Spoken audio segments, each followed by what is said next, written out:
উনি অফিসে ওখানে বসা পড়তে আমরা গুলজাত কেউ পানি দেয় না।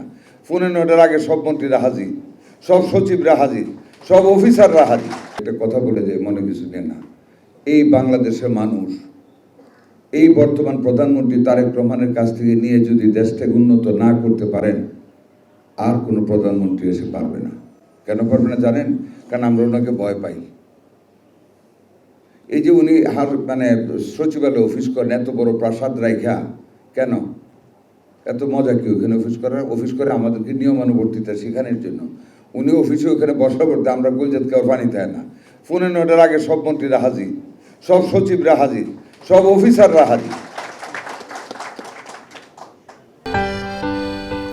4 দশকেরও বেশি সময় ধরে ইউসিবি ব্যাংক, যার শরিয়া ভিত্তিক আধুনিক ইসলামী ব্যাংকিং।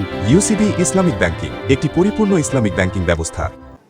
এই সংসদে কেন ইমাজিন সকাল থেকে নিয়ে রাত 11টা 12টা পর্যন্ত সংসদের চেয়ারটা একটা হাফশার্ট গায়ে বসে থাকে, হাঁ করলে হাত তুলে, তালি দিতে হলে নিজে হাত তালি দিয়ে, একবারও মিস করে না, একবার উঙ্গায়ও না ওই সংসদে।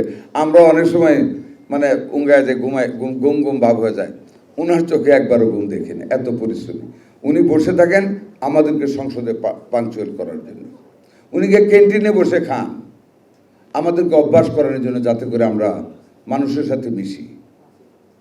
উনি ট্রাফিক সিগন্যালে থামেন, এটা কিন্তু লোক দেখানোর জন্য না, আমরা যাতে অহংকার করে ট্রাফিক থামা অবস্থায় আমরা যাতে গাড়ি চালিয়ে না যাই।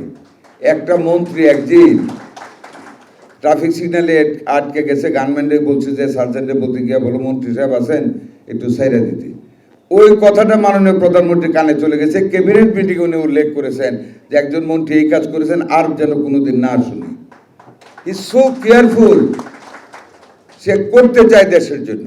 কাজে এই সুযোগ যদি আমরা হারাই, আমরা যদি ওনাকে মেটিকুলাসলি ফলো না করি, আমাদের অপরাধ হবে। আমি একজন মুক্তিযোদ্ধা হিসেবে মনে প্রাণে বিশ্বাস করি দেশটাকে গড়ার একটা সুন্দরতম সুযোগ এসেছে। আপনারা সহযোগিতা করুন। আমাদের নেতা জনাব তারেক রহমান উদার হস্তে আপনাদেরকে দিবেন দেশের স্বার্থে। 70,000 কোটি টাকা দিয়েছে, প্রয়োজনে আরও 30,000 কোটি টাকা এই বছর উনি বাড়িয়ে দেবেন যদি আমরা পারফরমেন্স শো করতে পারি। আপনাদের সহযোগিতা কামনা করি।